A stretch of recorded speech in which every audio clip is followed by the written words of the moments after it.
Hello दोस्तों, आज आप लोग को बताने जा रहे हैं वर्ग 10 में समांतर श्रेणी चैप्टर 5वां चैप्टर है। समांतर श्रेणी पढ़ेंगे। समांतर श्रेणी क्या होता है, इसका इंग्लिश होता है अर्थमेटिक्स प्रोग्रेशन। चैप्टर है अर्थमेटिक्स प्रोग्रेशन। समांतर श्रेणी किसे कहते हैं? संख्याओं का ऐसा समूह जो बढ़ते क्रम या घटते क्रम में व्यवस्थित होता है, उसे समांतर श्रेणी कहते हैं। श्रेणी कहते हैं। तो क्या लिखे हैं? समांतर श्रेणी संख्याओं का ऐसा समूह जो बढ़ते क्रम या घटते क्रम में व्यवस्थित होता है, उसे हम लोग समांतर श्रेणी कहते हैं, यानी अर्थमेटिक्स प्रोग्रेशन कहते हैं। इसे संक्षेप में हम एपी भी कहते हैं। इसको हम लोग शॉर्ट में एपी कहते हैं। तो जैसे हम लोग समझते हैं, जैसे 2 है, 4, 6, 8, 10, 100, उसके बाद 15, 12, 9, 6, 3, ये सब है। तो ये क्या हो रहा है? बढ़ रहा है। 2 में जो 2 जोड़े 4 हुआ, 4 में 2 जोड़े तो 6 हुआ, 6 में 2 जोड़े 8 हुआ, 8 में 2 जोड़े 10 हुआ।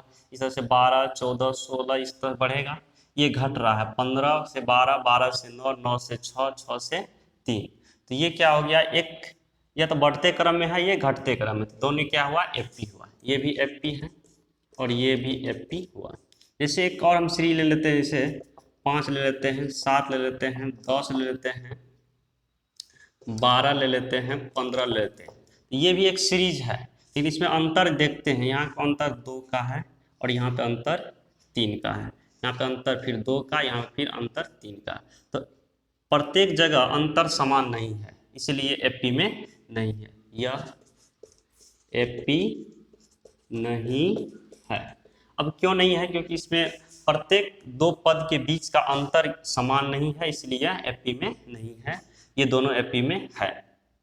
जैसे एक और सीरीज लेते हैं, 2, 2, 2, 2, 2, इस तरह से। ये एपी है या नहीं है? ये भी एपी है, क्योंकि इसमें अंतर 0 का है। प्रत्येक जगह अंतर 0 है, तो ये भी एपी है।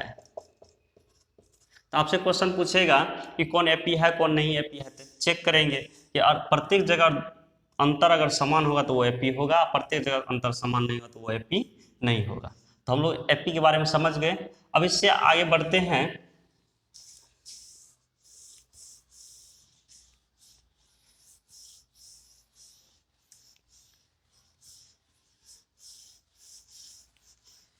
एपी में एपी के पदों को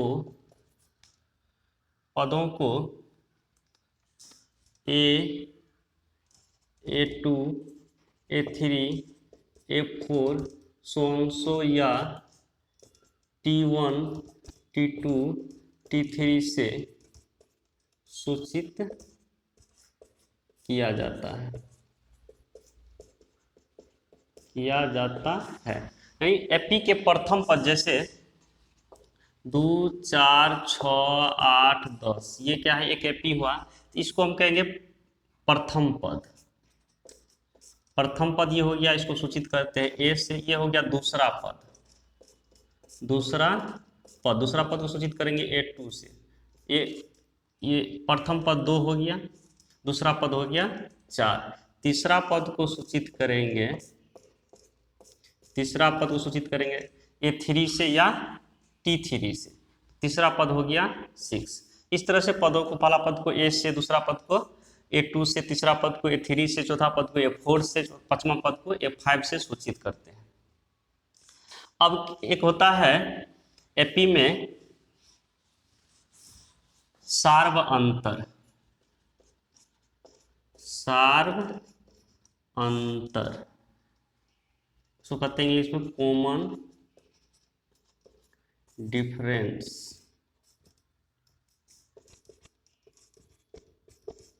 कॉमन डिफरेंस तो दो पद के बीच में जो अंतर होता है, किसी भी एपी के दो पदों के बीच के जो अंतर होता है उसी को हम लोग सार्वंतर कहते हैं। तो सार्वंतर किसे कहते हैं? तो दो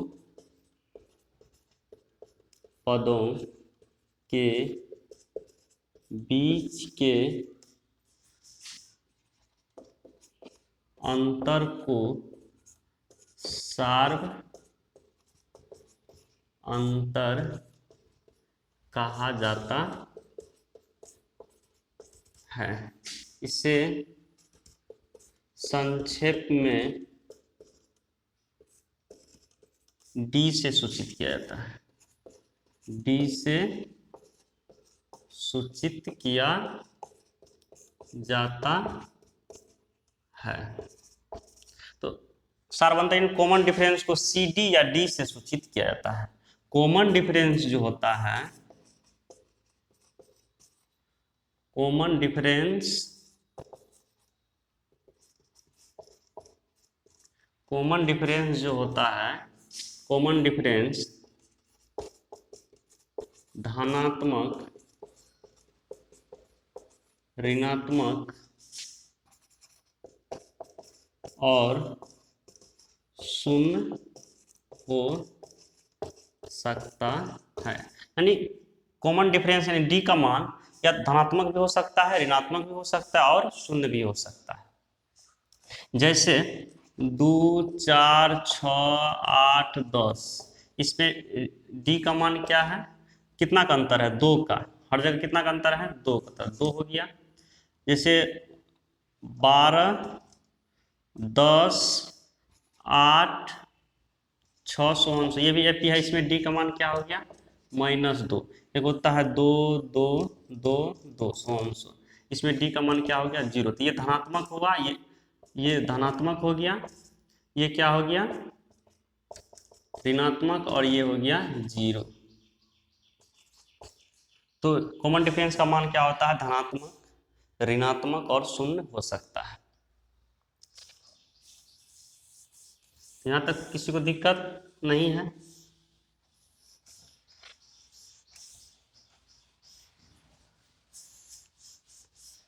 अब D बराबर होता है, कॉमन डिफरेंस निकाल लेंगे कैसे? तो D बराबर होता है A2 माइनस A1। तो D बराबर होगा दूसरा पद माइनस पहला पद। D बराबर होता है A2 minus A1, A2 minus A1।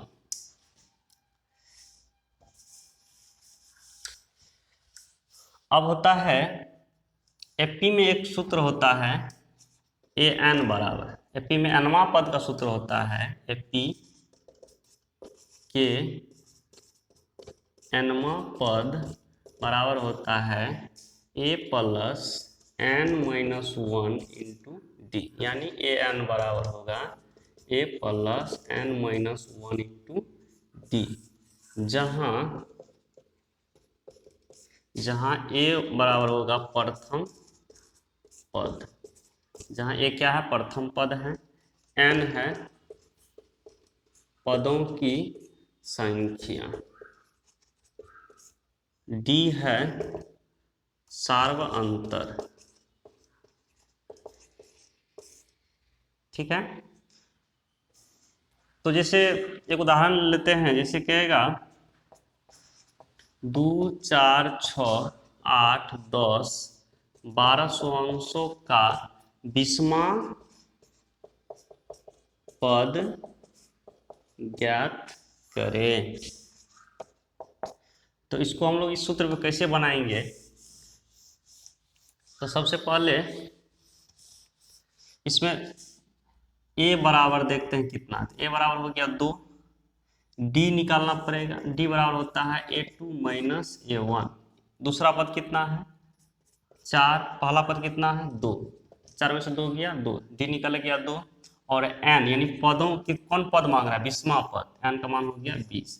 तो ए एन बराबर होता है a plus n minus 1 into D. तो ए 20 निकालना है, ए का मान है 2 प्लस 20 माइनस 1, डी का मान है 2।